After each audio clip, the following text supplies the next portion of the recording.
Thank you very much. Bonjour.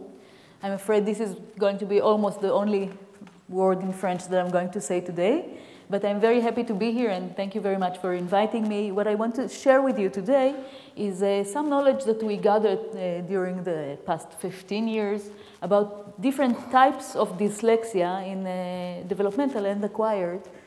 And I'm going to start with an example. I hope you can see it. When we talk about dyslexia, when we say that a child has dyslexia, we actually don't really know at this point what kind of problem they have. Until we know what the kind of problem is, we don't know how to treat them. So in order to really know how to treat them and how to teach them how to read, we really need to know exactly what the type of dyslexia is. And I want to give you an example of 4 children with different types of dyslexia. And you can see, first of all, that the types of words that are difficult for them are different. If we start with the first one, he cannot read form and could and trial, but he can read table, university. Okay? Another child has problems with, also with could, but with talk and now, but he can read smile and say and window. Another child has a problem with table and fork and smile, but can read because and university, and another child has a problem with of, because and that, but cannot read, but can read apple, fork, and cloud. So we can see that we cannot say that cloud is or could is a problem for dyslexia. We cannot say that fork is a problem for dyslexia. There are certain types of dyslexia that have problems with these different types of words. And the first thing that we want to do is to look at the types of errors that each of these children make in the different types of words. And this will give us important information as to the impairment that the child has. So let's start looking at different types of errors.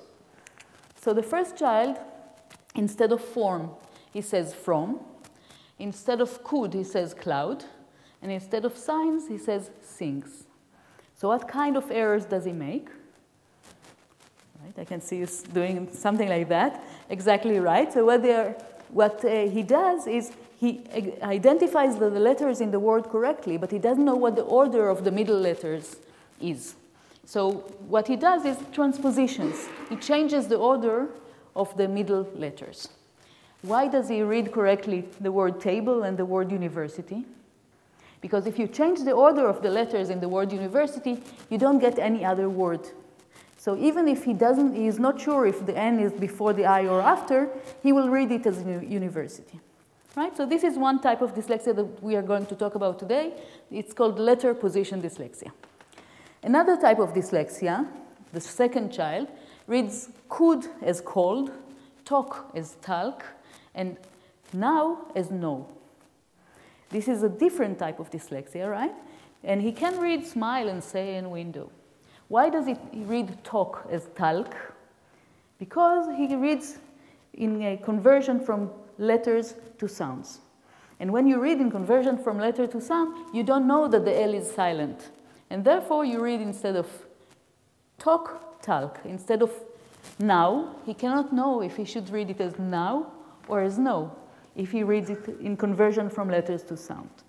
Why does he read window correctly? Because he has no other way to read it via grapheme to phoneme conversion. Let's look at the third child. The third child reads, instead of table, he says stable, no, cable. Okay? Instead of fork, he says work. And instead of smile, he says mile. And he doesn't have the same problem with because and university. What is the deficit in this point? Look at where in the word he makes these letter substitutions. It's always on the left. Right? You can see that table becomes stable or cable. He substitutes letters on the left. Fork becomes work. He substitutes the letter on the left. And smile becomes smile. He omits the letter on the left. This is called left neglect dyslexia. And what we see there is omissions, substitutions, and additions of letters on the left side of the word. Of course, this deserves a completely different treatment than the previous two. Now, why is he able to read university? Or because? Because if you even omit the first letter in each of them or substitute the first letter, you don't get any other existing word. So again, it tells us how important it is to choose very carefully the words that will allow us to diagnose the different types of dyslexia. And let's look at the fourth child, he cannot read of, because, and that. He reads, I don't know, why, and hat. But he can read apple, fork, and cloud. What is the difference between apple, fork, and cloud, and of, because, and that? You can imagine apple, you can imagine fork, you can imagine cloud. But it's very difficult. Try to imagine because, right? Try to imagine that. These are words that are very, very difficult to imagine. This fourth child is a child with deep dyslexia. Deep dyslexia is a dyslexia that in which people read, instead of looking at the word and reading it aloud, they look at the word, understand it, and then from the concept that they have, from the image that they have, they say the word aloud. And then if I read the word cloud, I can imagine a cloud and say cloud. But if I read the word because, I cannot imagine the word because, and therefore I might say why, or I don't know. Okay, so again, a different type of dyslexia that deserves a completely different treatment. Now, if we only presented to the last child concrete words like apple, fork, bottle, cloud, we would not know that he has a problem, right? So it's very crucial that we know which kinds of words are difficult for which children in order to be able to diagnose the different types of dyslexia, the 19 different types of dyslexia. So what I'm going to do today is talk about these 19 types of dyslexia. Dyslexia, I'll just start with the definition. Dyslexia is a deficit in reading. Okay? And at this point, we know about 19 types, different types of dyslexia that results from impairments in different components of the reading process. Now, I think I just gave you an example for why it is so important to know the characteristics of dyslexia, to know which words are difficult for each type of dyslexia, which errors they make, in order to diagnose them, to be able to diagnose the different types correctly, and later to be able to treat them and to teach them how to read. So what I'm going to do today is talk about the different types of dyslexia, directions for diagnosis, directions for treatment, and I'm going to do it. I'm going to start with telling you about the reading process. Then I'm going to look at what happens when each of the components is impaired, and then I'm going to go a bit more deeply into 3 dyslexias and show you some new research that we have done on these dyslexias. So I'm going to start with telling you about the model, the reading model. How do we get from a written word to its sound and to its meaning? So the very first stage, when we see a word like form, we need to identify the letters, right?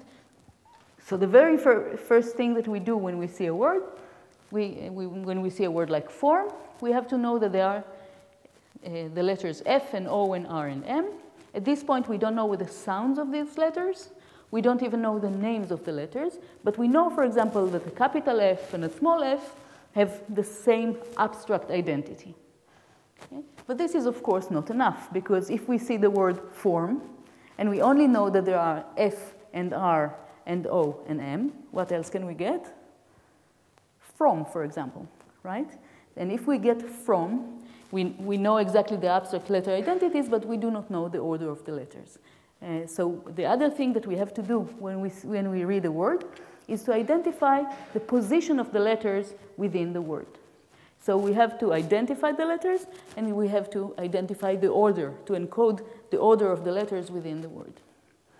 And what we usually do when we encode the order of the letters within the word, we encode the position of the first letter, the position of the final letter. For you, it's the other way around. The first letter, the final letter, and then we encode the order of the middle letters.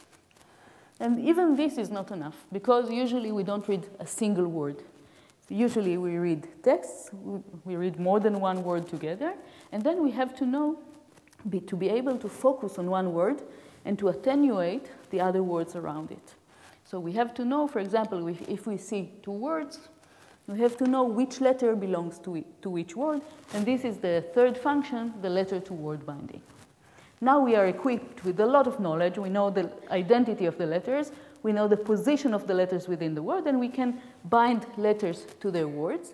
We hold all this information in some sort of working memory, of orthographic working memory, called the orthographic input buffer. We hold this information, and we are able at this point to do what's called morphological decomposition. What is morphological decomposition? I already tell you that the next stage is the orthographic input lexicon, which is the lexicon, a mental lexicon that holds the words that we know their written form. Now, if we want to get into this lexicon, think about words like tables. It doesn't make sense that we have in this lexicon the word tables in the plural, right? It's more probable that we have the word table, and we have some general rule that applies the plural to the table.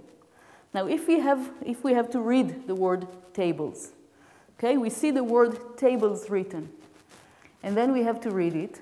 In order to get to the lexicon and find the word table, the singular word in it, we have to do some work to allow the lexicon to access the word. And this work is happening in the orthographic input lexicon. We take the word tables, we decompose it into table and z. Okay, and then we can take the word table and go to the orthographic input lexicon. The same with verbs. If we have a verb like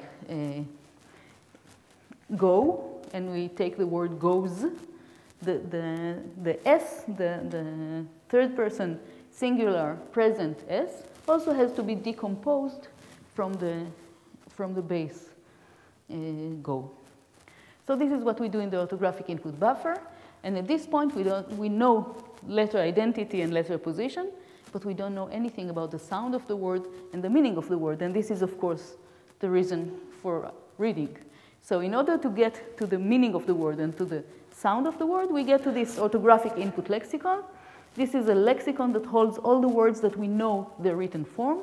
It seems like that we have to be exposed to the same word several times in order to be able to put it into the orthographic input lexicon, and then we can use it throughout our lives.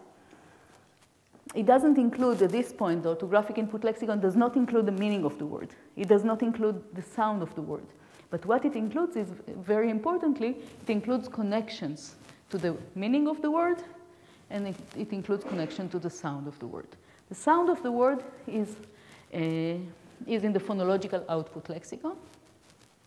Yeah, well, but just before that, in the orthographic input lexicon, we have the word, we talked before about the word talk or walk, right? You know that in English, the word talk or the word walk have the L inside it. So the orthographic input lexicon knows that talk is written T-A-L-K.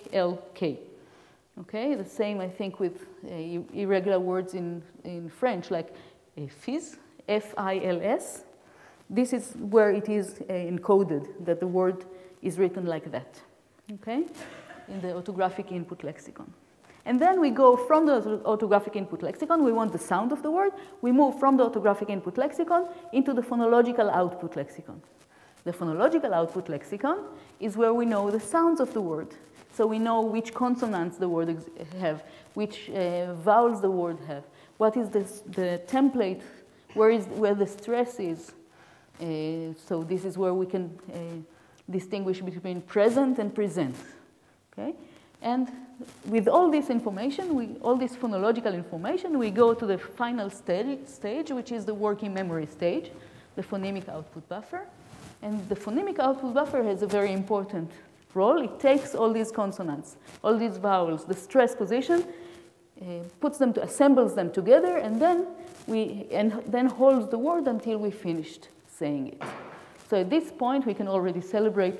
We have the written word, and we are able to say it aloud. But that's usually not enough. We also want to understand what we are reading, right? So at this point, we can look at the word, and we can say it aloud, but we want something that will connect the form, the written form of the word, to its meaning. And this is the second stage, the second root, the semantic root. The semantic lexicon holds words that are organized by their semantic categories. So musical instruments on one hand, and colors in another place, and flowers in another place. And then we can access from the lexicon to the semantic lexicon and to a conceptual system that holds that is an a-model system that holds the meanings, the concepts of the words. And then we can understand the word. And of course, this is enough for all the words that we know that exist in our lexicon. But what happens if we park our car in a street and the name of the street does not exist in our lexicon, right? So when you go abroad, now I see a lot of names of streets that are not in my lexicon, and I still want to be able to read them. Kujas. I don't have it, I can swear that I don't have it in my orthographic lexicon, but I still want to read it. So how do I read it? I have to do something that will allow me to go from the letters to their sounds. And for this aim, we have the grapheme to phoneme conversion route, which allows us to take the letter C and know that it sounds like K, the letter U, and to know that it sounds like U, and then we can read, more or less, read the word correctly. When is it a problem to read the word? If we have a word like F-I-L-S, and we read it as fils, right? In this case, the grapheme to phoneme conversion will not give us the correct result. We'll need to have the direct route. The same with the word talk. If we read the word talk through grapheme to phoneme conversion, we will have something like talk, right? And this is the error that we saw in the child in the first slide. So this is actually the whole reading model. The point is, so what you could see here is that there are different routes. So a skilled reader, an adult who knows a lot of words, his words are in the orthographic lexicon, in the phonological lexicon, and then when he sees the word, he can go through what's called the lexical route, see the word, identify the word, and say it aloud. He can also see the word and understand it because he can connect the orthographic lexicon to the semantic lexicon. And when he goes to Paris and finds names of streets and people that do not exist in his lexicon, then he can use the sublexical route to read the words that he doesn't know. And the idea is that normal readers, skilled readers, actually use all these routes at the same time. It's just that the lexical route is more efficient, it's quicker, and it's more accurate. Now for us, what's important is that each of these components and each of the connections between the different components can be selectively impaired following some kind of brain damage, for example. Or we can see different dyslexias that results from impairments in the different components of the model, right? So you can already imagine what happens if someone has a problem with the lexicon. He will not be able to read the word talk, right? If someone has a problem in letter position identification, he will not be able to identify the position of the letters correctly. If someone has a problem in grapheme to phoneme conversion, he will not be able to read new words. Okay? So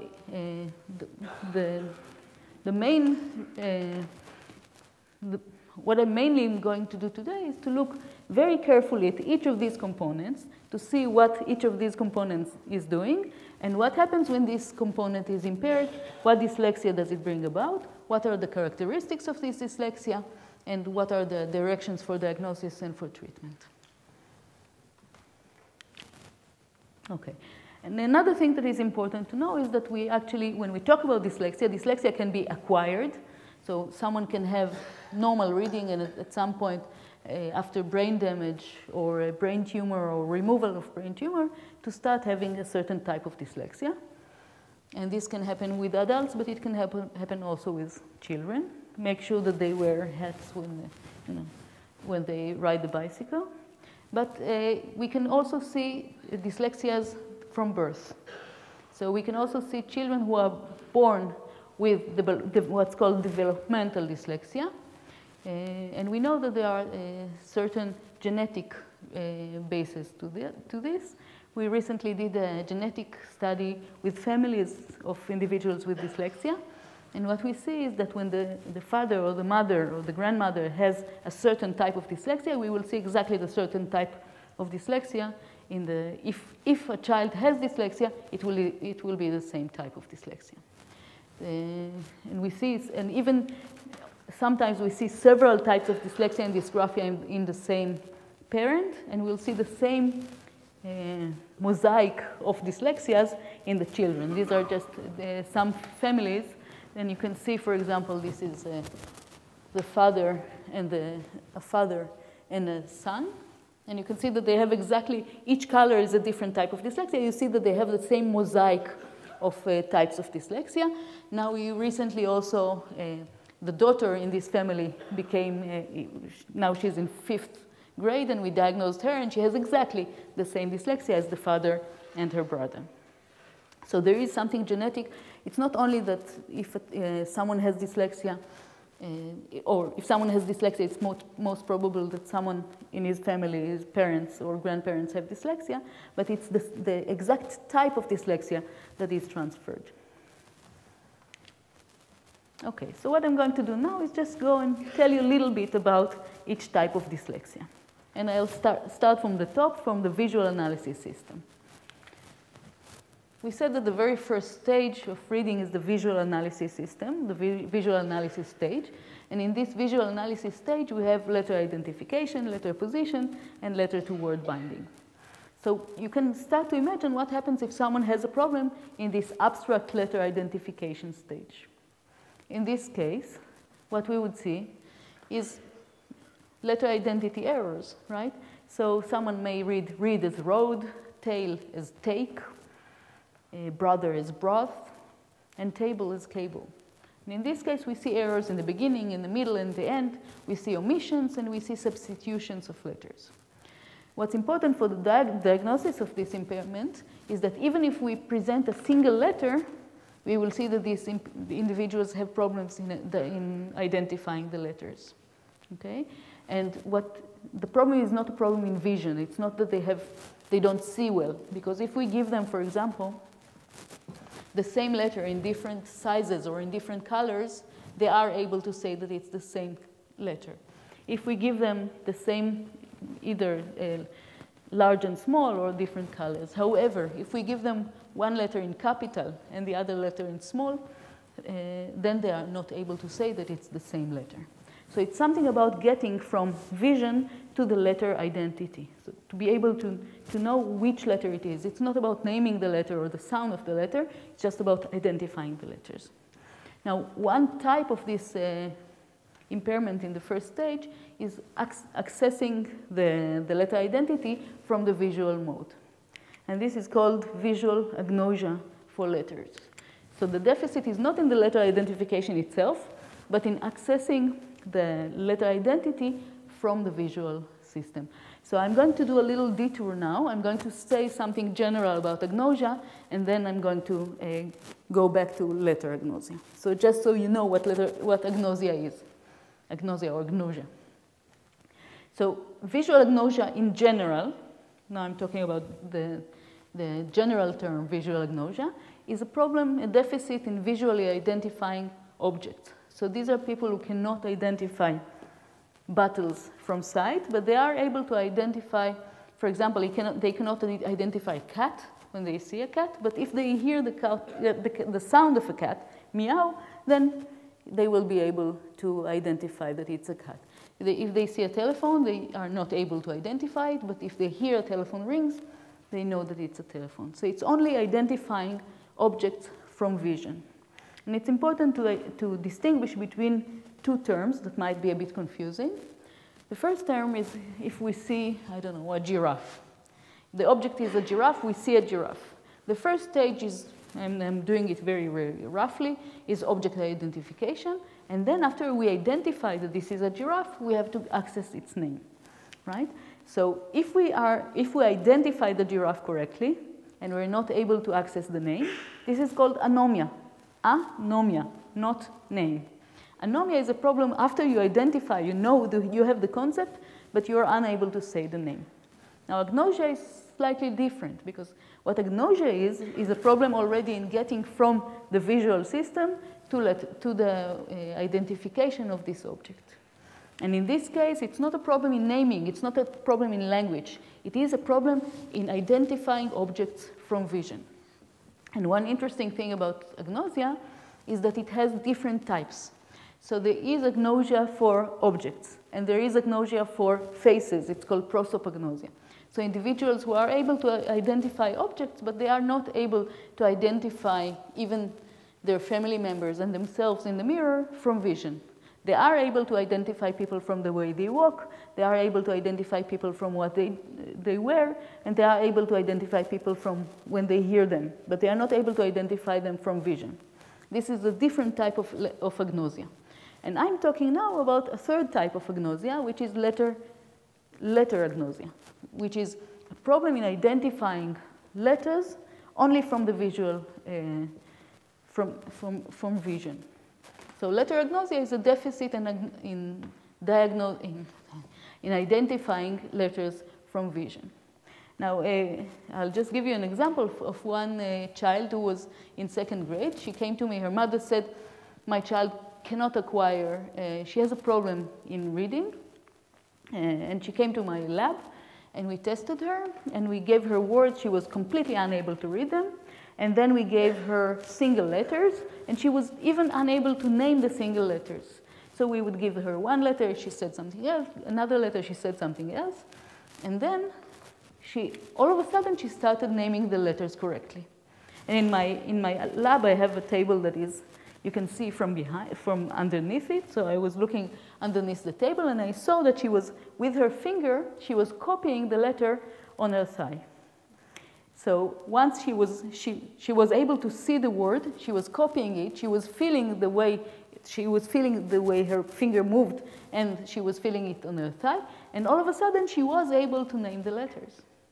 So once she got the information from tactile and from feeling and from motion, then she was able to name the letters. So I told her, Sharon, what are your favorite colors? She said orange and light blue. So I gave her 2 crayons, one orange and one light blue, and then I told her, okay, now hold the crayons on the table with each hand, and now continue to tell me what the letters are. And again, she was unable to do it. But then I told her, what do you prefer, orange or light blue? She said light blue. I said, okay, so take the crayon, the light blue crayon, and then go over the letters. And once she was going over the letters with the crayon, all of a sudden, she was able to tell me exactly what each letter was. So for example, the letter N, she would say R, no, N. Okay, so once she was able to complete tracing the letter with the crayon, then she was able to tell me what the letter is.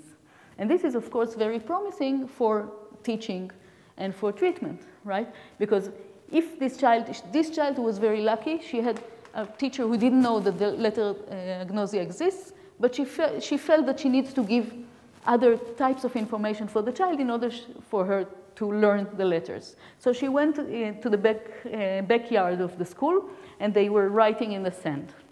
And because they were writing in the sand, this child was able to identify letters. So the point is that if I know that a child cannot read because they cannot access the letters from vision, what we could do is teach them reading using tactile or kinesthetic method. And we can do all kinds of things. Cookies in the form of letters, plastilina, I don't know how to say it in any other language, and working with dough in different colors, different shapes, and writing in the sand. So the idea here is if we know what the problem of the child is, we are able to help her. Now what happens, so this was letter identity or accessing the letter identity from vision. What happens if someone has a problem in letter position? So if someone is able to identify letters, but she just doesn't know where the letters in the word are. In this case, what we are going to see is letter position dyslexia. Letter position dyslexia is something like this. If we see this word, we might read it like that, right? So this is the main type of error in letter position dyslexia is letter transposition. And because I'm going to tell you a lot about this dyslexia later, I'm going to just leave it at that at this point. Now I'm doing the survey of the different types of dyslexia, and then I'm going to go deeply into 3 types of other dyslexias. Okay, we said that there is letter identification, there is letter position. What about letter to word binding? What happens if someone has a problem in letter to word binding? This is called extensional dyslexia. And I'm going to try a little experiment with you. Okay? So you need to be to look at the screen very carefully. I'm going to present words very, very quickly. And I have to warn you from the beginning, nobody can read the words this quickly. So it's okay if you don't read it correctly. It just gives you an opportunity to feel what a dyslexic feels when the page is in front of them for an unlimited time. Okay? So the first, I'm going to show you several slides. I'm going to start with English, but the last one is going to be in French. Okay? So, but try in the English as well. So are you ready? What was written here? Goat, coal, goat coat. Anyone saw goal? Goal. Anyone saw coal? Coal. Okay, one of these. You're right. Two of these were really on the slide. Now look carefully. I'm going to show you another pair. Okay, again in English. Ready? Head, head, head, read. Someone saw heel?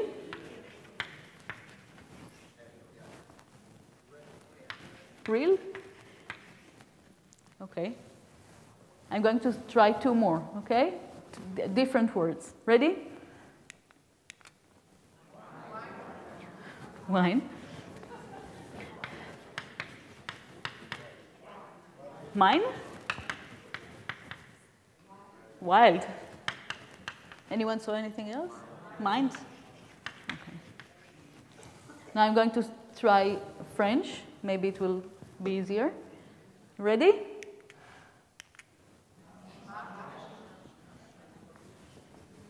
Marge? Marie? Only Marge? There was another word. Marge? Anyone saw Marie?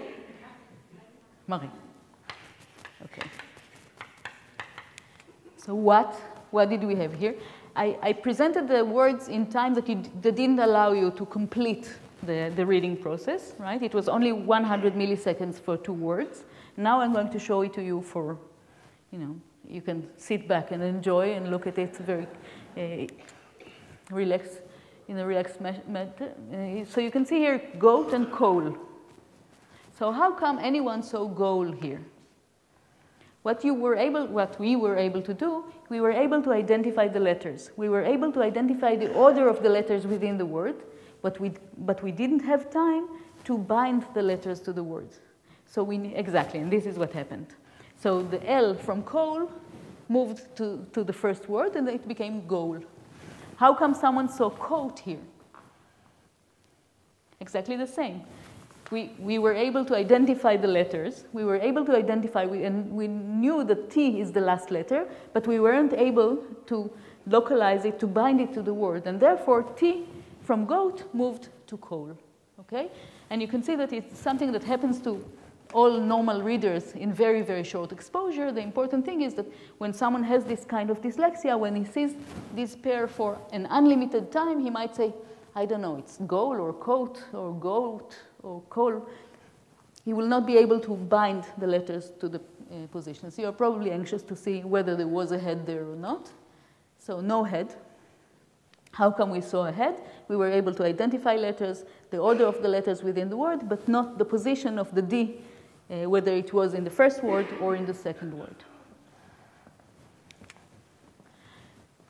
There was no mind here, but you are all coming to Collège de France to hear about the mind and the brain, so you're interested in the mind. But those who read mind as the first word, it's because the N was identified correctly as the third letter, but it migrated to the first word, right? To the third position in the first word. And you can see that those who read wind, nobody saw wind. But those who saw wild, the L migrated to the second word. Okay, what about the French pair? Marie was not here, neither was mange. Okay, but how? Oh, manger. Mange. So mange was not here, but how come mange came about? Because we knew that there is an N as a third letter, and it migrated to the second word.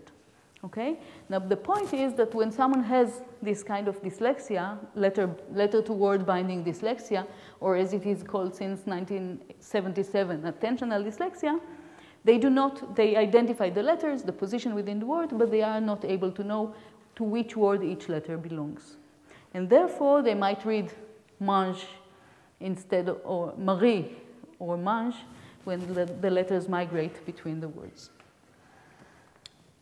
One important thing is that these migrations between words almost always create words.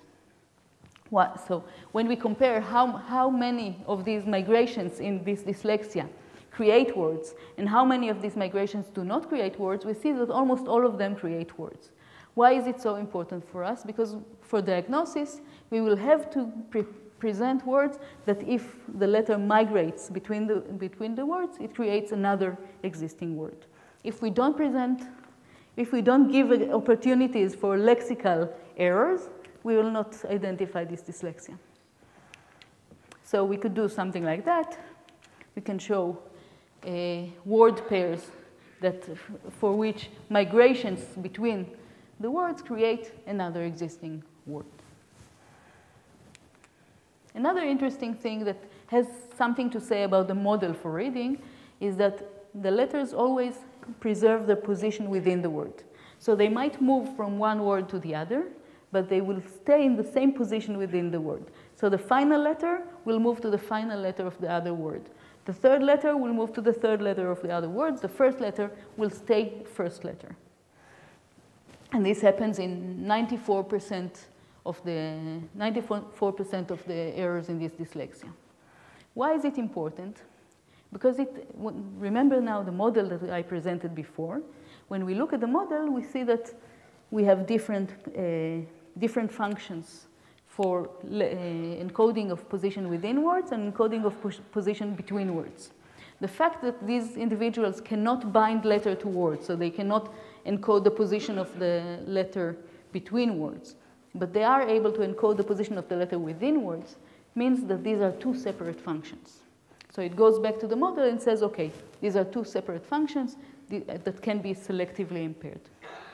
Recently, we did a study on more than 500 dyslexics. I'm only going to show you data from 231 of them. So 231 individuals who have some kind of dyslexia. And we were asking whether all the individuals who have attentional dyslexia, this kind of dyslexia in which letters migrate between words, also have problems of transposition, if they also have problems in positions of letters within words. And what we saw is that we have what's called dissociation or double dissociation. We have individuals who are impaired in letter position within words and are not impaired in letter position between words, and those who have problems, the opposite problems. So they have problems in letter position between words, but not within words. So this again shows, the double dissociation shows that these are two completely different functions that can be selectively impaired. Now, what about treatment? Now that we know that this kind of impairment exists, how would we treat migrations of letters between words? It's very simple, right? If the problem is that letters jump between words, these are children who say, I can't even open a book, all the letters are jumping. The only thing that we have to do is just tell them, okay, so just cover the words around the word that you're reading. And we often just do it with a piece of cardboard. We cut a little window in the piece of cardboard in the size of a word, and then they are able to read. Now with the computers, we can also present the words one by one, and the dyslexia is, they can read much, much better. I can give you an example on 10 individuals that we tested without the reading window. And with the reading window, you can look here, for example, this girl, T. She came to me when she was in 6th grade. Her mother called me and said, you have to help me. I know that you're working on something on dyslexia. You have to help me. My child decided this morning that she's not going to school anymore. And she was 12. She was in 6th grade. I said, okay, so what her problem is? And she said, I don't know. She wouldn't read. She wouldn't open a book. I said, okay, so bring her to my lab and I'll see what the problem is. Maybe we can help her. And she came to my lab, and she made really, you can see here, more than 40% errors of letter migrations, and that was her only problem. So she only made errors of letter migration between words. But it was so bad that she wouldn't open a book, she wouldn't do homework, and then she came to school, and then the teacher was very angry with her because she didn't do her homework. So she decided that that's it, that she's not going to school anymore. And then when we saw that this is what she's doing, I asked her, T, do you know how to cut a little rectangle in a piece of cardboard? Because it's not easy to do it in the middle. So she was very bright, and she was able to use the scissors to do a little hole and to cut a rectangle. And then I asked her to hold the rectangle and just to read with it. So every time she reads a word, she will see the word within this little window. So, and she herself was really shocked because all of a sudden she was able to read. 2 weeks later, the same mother calls me, and I'm not even sure if she's crying or smiling, but I heard that she was very excited. And I asked her, what happened, what happened? She said, you will not believe what I just saw. T was sitting on the stairs and reading a book with a piece of cardboard. This is something, reading a book is something that didn't happen to this girl. But now that she was able to help herself read, she started reading, and now she's studying, and she's okay in school. Now she's already in a 10th grade, and she's okay in school, and she's reading with this piece of cardboard.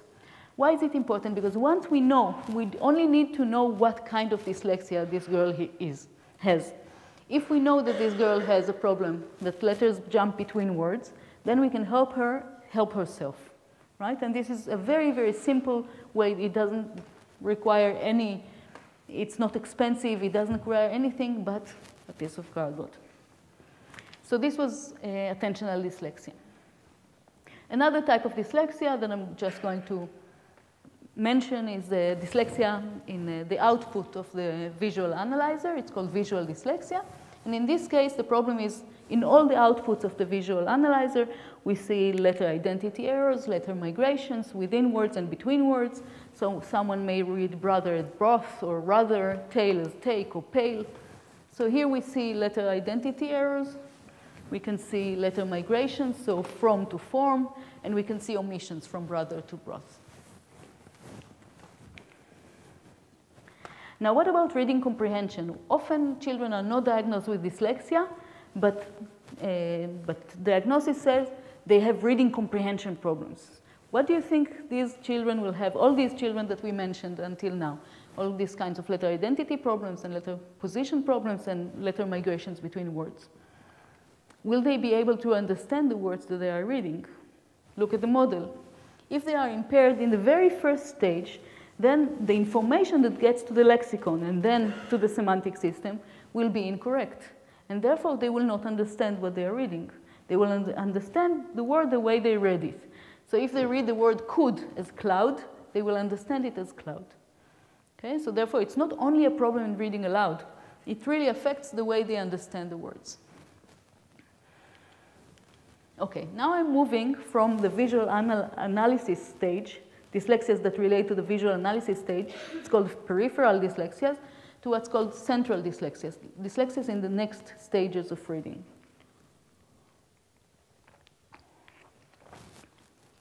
And I'm going to start with surface dyslexia. What is surface dyslexia? Surface dyslexia is a deficit in the lexical route. Remember that there was a direct route from orthographic input lexicon to the orthographic output lexicon. This is the route that is most efficient and most accurate. So what happens if this route is impaired? If someone cannot read via the lexical route, then they will have to read via phoneme, grapheme to phoneme conversion. Why is it a problem? Let's start. Let's see. Look here. Yes? Yes. Okay. So how could you understand it? It's not, these words are not in your lexicon. What did you do? Exactly. Exactly. So you read the word, can you read what's written here in the presentation? You heard yourself in inner speech or even in speech, you heard yourself saying these words, and then you understood what you heard. Now, this is the way that surface dyslexics understand words. It's not a problem if the word is dog, but if the word is witch, and they hear themselves read the word witch, they will not know if it is this evil woman that rides a broom, or a question word, right? So it's not only a problem in reading, it's also a problem in comprehension in this case of what's called homophones, which W-I-T-C-H and which W-H-I-C-H, they are written differently, but they sound the same. And if they sound the same, they will not be able to distinguish between the two. So, of course, they will also read slowly, right? Why do they read slowly? Because if you have to go from each letter to its sound, instead of taking the whole word and getting to the sound of the whole word, then reading will be very slow. But not only is it slow, it's also inaccurate. Remember the boy who read talk as talk. They would read talk as talk, walk as walk, sword as sword, door as dur, right? Because usually O in English is U. How would they read the next word? Night. Kneighet, maybe. And the last word they would read as stomach instead of stomach, right? So these children, when the word is not obeying the grapheme to phoneme conversion rules, they will have problems in reading. And finally, we said that they will have problems in understanding homophones. Okay. More on this dyslexia in 10 minutes. What about the next type of dyslexia? Dyslexia that affects the grapheme to phoneme conversion. In this case, they will not have problem with talk and stomach and walk and sword, right? Because they are able to read via the lexical route, like that. What will they not be able to do? Read non-words, read new words. Every word that is new, that they have to read via grapheme to phoneme conversion, they will have problems with. So if we present them with these kinds of words that do not exist in their lexicon, they will have trouble reading. And of course, they will have trouble reading in a new language. So once they will have to acquire a new language, this will again be very difficult for them because they cannot convert letters to sounds. And where is this dyslexia located? The idea is that the grapheme to phoneme conversion has several stages. First, we analyze the letters to be converted. So, for example, if the word is chair, we know that C and H together are converted to a sound, right? And if the word is shore, we know that S and H together are converted to a sound. So we have to do this kind of analysis. We have to convert the letters or the graphemes, the 2 or 3 letters, into sounds. And then we have to take all the letters, the phonemes that we converted, and to assemble them together into a word. The part in the model that does this assembly is the phonological output buffer. And each of these things can be selectively impaired. So recently we have been working on the different types of dyslexia, phonological dyslexia, and we see that there are slightly different types. But let me just say something about diagnosis. So if we give someone with phonological dyslexia, we only give them a list of words to read, a very long list, 500 words. We will not know that they have phonological dyslexia, right? It's really crucial for phonological dyslexia to present non-words. Otherwise, we may miss this kind of dyslexia. So again, once we know the properties of this dyslexia, we know what kinds of words we have to include in diagnosis. So what are the types of the phonological dyslexia that we know? There is impaired letter to phoneme conversion, just the very basic problem. You see a letter, you don't know what the sound is. Everybody thinks that this is phonological dyslexia. It's very, very rare in developmental dyslexia to find this kind of phonological dyslexia. You have to work a lot and see several hundreds of children until you see the child who has this kind of problem. Another problem would be the impairment in multi-letters, so knowing that C and H go together. Another problem would be a problem in conversion that is selective to certain features. I'll show you some examples in a second. And another problem would be impaired phonological output buffer. Remember that phonological output buffer was the component that held all these phonemes until we were able to say the word. So this component could also be selectively impaired.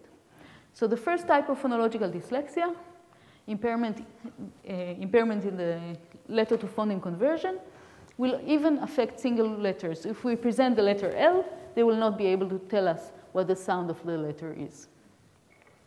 The second type of dyslexia, dyslexia in multi-letters.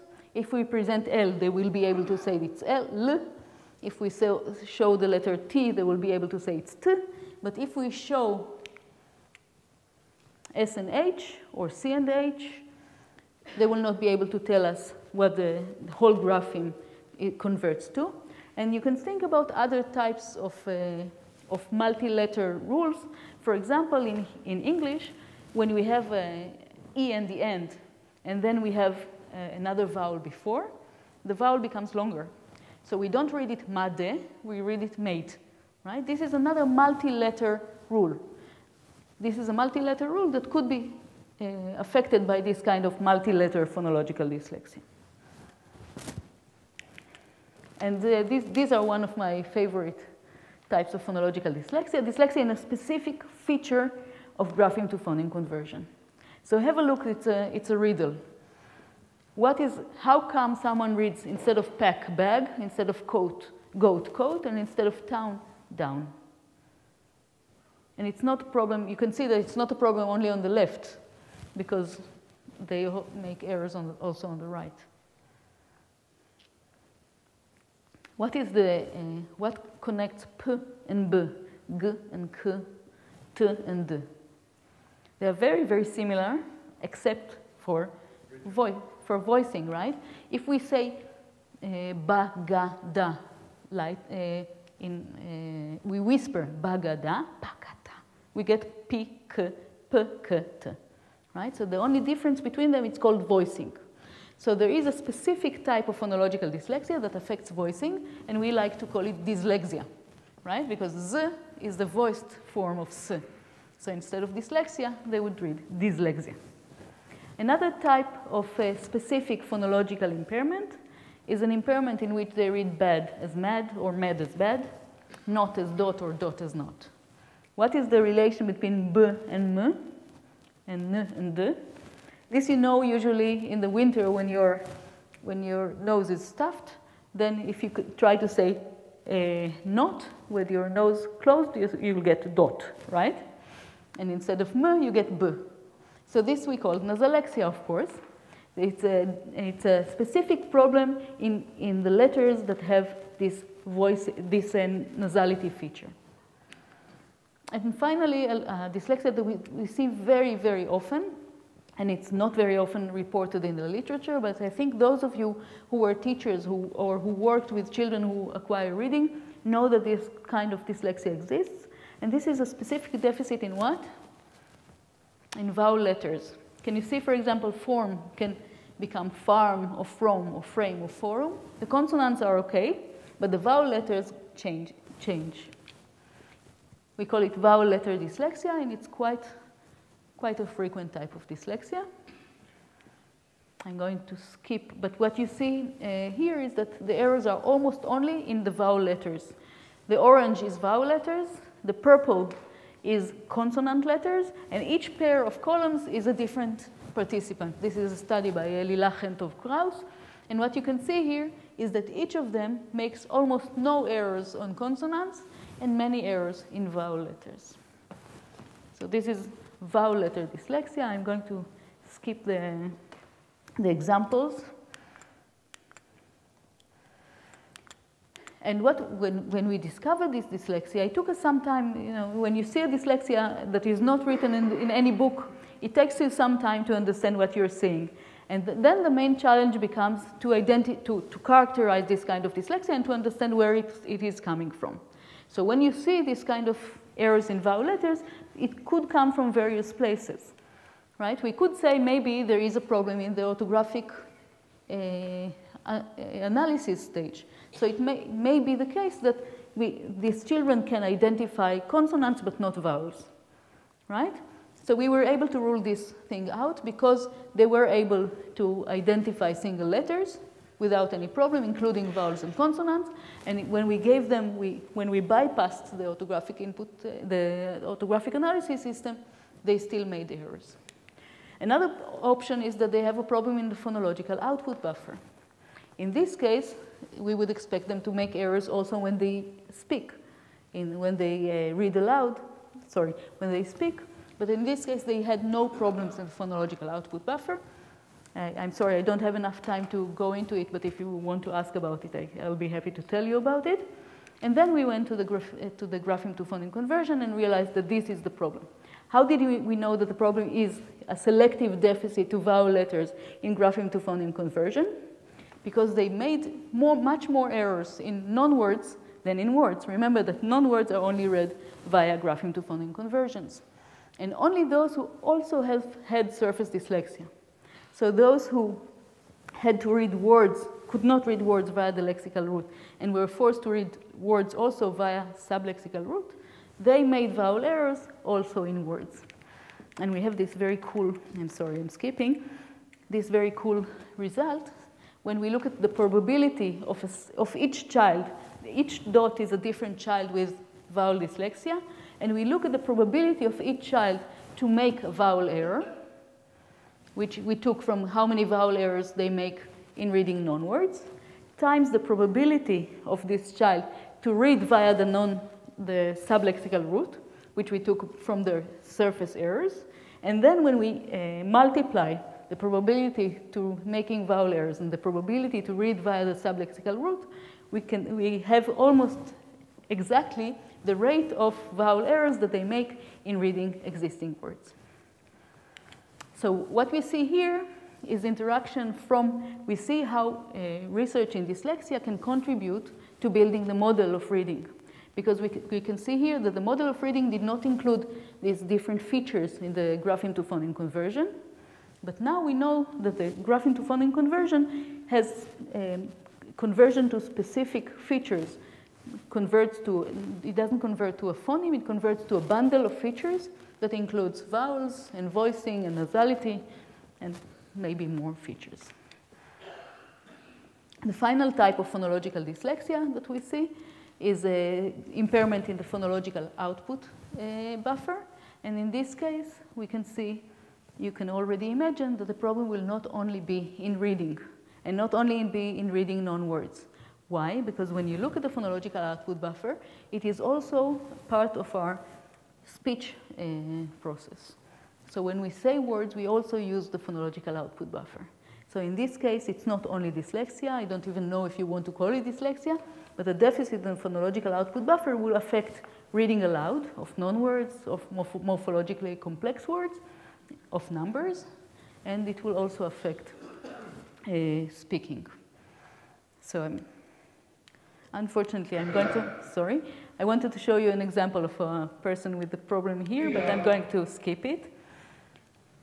Another type of dyslexia, and I'm just going to mention it briefly, is when all the components are okay, but there is a disconnection between the orthographic input lexicon and the semantic system. In this case, what we have is individuals who can read aloud correctly. They will be able to read irregular words like talk. They will be able to read non-words, but they will not be able to understand what they are reading. So in this case, they will not be able to understand, for example, a word like which, because they cannot get from the orthographic input lexicon to the semantic lexicon.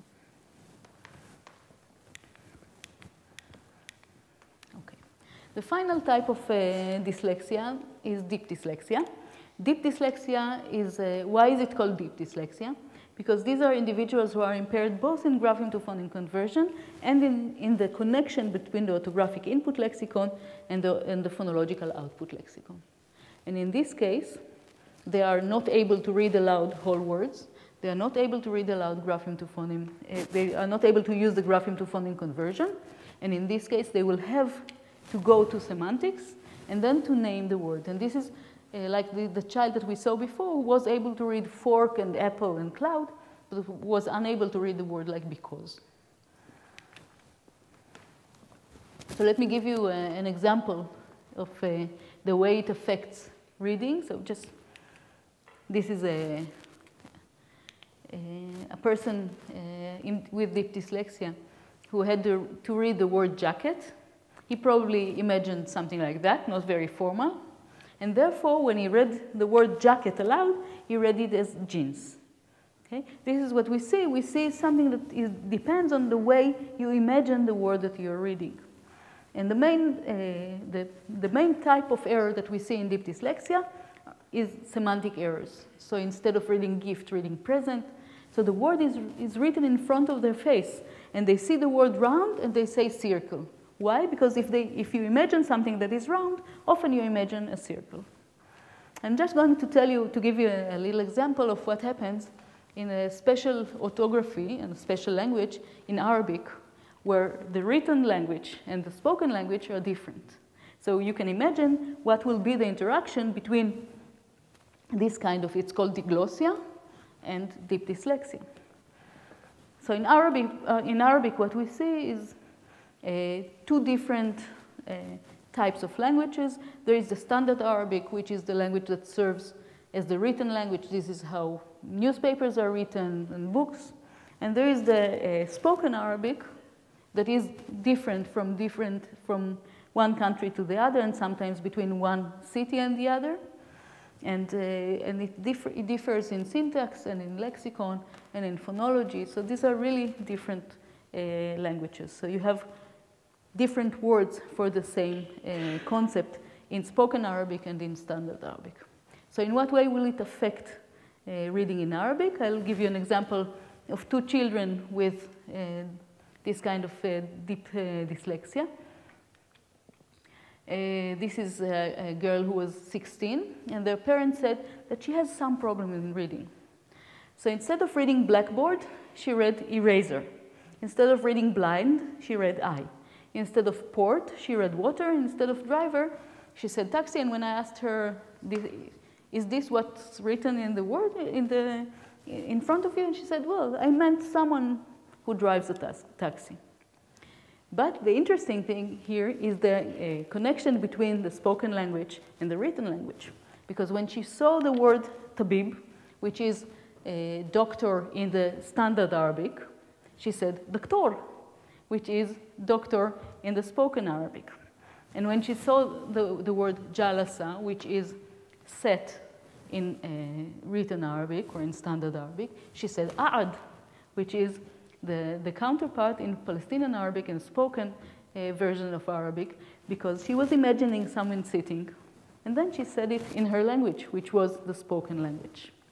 And finally, because in Hebrew there are a lot of, in Israel there are a lot of individuals who speak standard spoken Arabic, read standard Arabic, but also Hebrew.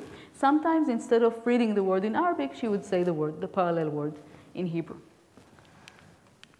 Okay. Yeah. So I'm going to skip a lot. But there are papers that can show you all these kind of things. I apologize for that.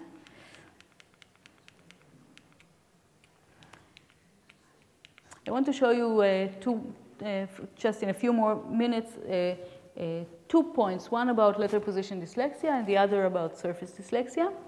Remember that letter position dyslexia is a deficit in which they make errors in the position of letters within the word. So instead of form, they read from.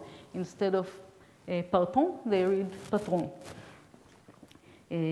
So the question is it a visual problem? Is it the case that they are not able to identify the position of objects in the world? And sometimes these children, when they arrive to us, they arrive with a diagnosis of visual problem or focusing, they have problems in focusing their eyes. Now, if they have a problem in focusing their eyes or they have a visual problem, we would expect them to have problems in everything, not only in reading words, but also in reading numbers, right? So what we usually do with each individuals with letter position dyslexia is having them read numbers that are exactly the same length as the words they were reading. And what we see here is the percentage of errors that they make in words versus the percentage of errors that they make in reading numbers. So what you could see is that most of them, except for the last one, did not make letter transpositions in numbers more than the normal controls. So it is something that is very specific to reading words, not a general visual problem. Another point that relates to letter position dyslexia is how we can help them. So if there are individuals who have problems in identifying the position of the letters within the word, we tried various types of treatment methods. And what we found, happily, is that what helps them is something that they can apply to themselves. They don't need anyone else. We tried coloring each letter in a different color. Can you imagine what happens if someone cannot connect the form of the letter to its position, and then we also add another feature, we add a color? In this case, they actually made more errors when each letter was colored in a different color. But when we taught them to trace the word letter by letter with their finger, they made much fewer errors. So in this case, in the yellow, what you can see is the baseline, where they made more than 35% errors of letter migrations between the word. But once we asked them to follow each letter with their finger, all of a sudden, they made much fewer errors in reading. Okay, so I'm going to summarize here. Sorry, you can close your eyes until I get to the summary slide. There's a lot of good stuff here. You can see I was very ambitious about what I'm going to do today. Okay, so I'm going to summarize and say that there are 19 types of dyslexia. We were able to identify each type of dyslexia and to say some words about the characteristics of each of these dyslexias. Each of these dyslexia require a different type of words in order to diagnose them, and each of these dyslexias require different treatment and different teaching in order for these children to be able to read. And we also saw that identifying these dyslexias contribute to our academic knowledge, to our understanding of the cognitive model of reading. So that's it. Thank you.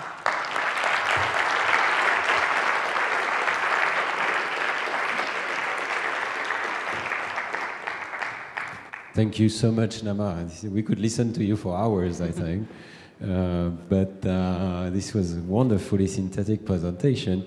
I have several remarks. One is that a lot of this knowledge was known from single case studies of adult patients for many years, in fact, for 40 years perhaps. And yet in the developmental literature, it's much harder to accept this idea. And I think what you have presented today is a whole corpus of knowledge that should be absolutely systematically taught in orthophonic school and perhaps even in teacher school, because it's really a very stable set of knowledge now. I wanted to ask you, I'm sure there are several questions, but maybe I ask the first question. Do you have any ideas of the relative frequencies of these, and does it make sense to speak of phonology in general, although you show there are many subtypes, of course, but phonology in general as playing a central role in many dyslexias, or what are the relative frequencies of these deficits? Okay, thank you for this question. I'm going to start with the frequencies. So you remember that there are the different types of dyslexia. What we see is that the most frequent dyslexias are the surface dyslexia, the one that causes reading via grapheme to phoneme conversion, letter position dyslexia, attentional dyslexia, and vowel dyslexia. These are the four most common ones. Then we see visual dyslexia and neglect dyslexia, and only then we see phonological dyslexia, and the least common one is deep dyslexia. So we do see deep dyslexia, but it's less than 1% of the dyslexics that we see. Out of this, if you want actual numbers, well, I will not get to... So you would say that the visual component is also very significant. Yes. In many children. Yes, I think we often miss it. So often people say that it's phonological, because if someone reads, instead of talk, they read talk, or instead of gate, they say cake. So it sounds also phonologically similar. But often when you test their phonology, you see that they are completely perfect in phonology, and the problem is there in the visual analysis system. So I think there is a lot of confusion there between the visual impairments and the phonological impairments. Now, who has phonological impairments? Out of all these dyslexias, people who have deep dyslexia usually have problems in the phonology, in the grapheme to phoneme conversion, and the children who have phonological dyslexia. So 2 out of the 19 types of dyslexia actually really have some kind of phonological impairment, but I think, as you said, it's really crucial to say, what do we mean when we say phonological impairment? So do we mean a deficit in voicing? Do we mean a deficit in grapheme to phoneme conversion, a problem in vowels, or a problem in longer sequences of phonemes? And each of them, will, of course, is a different type of dyslexia, but only 2. When they have deficits in the nasal feature or the voicing feature, do they have such a deficit also in spoken language processing? No? No problem in spoken, no problem in written. So it's only, really only when they read aloud.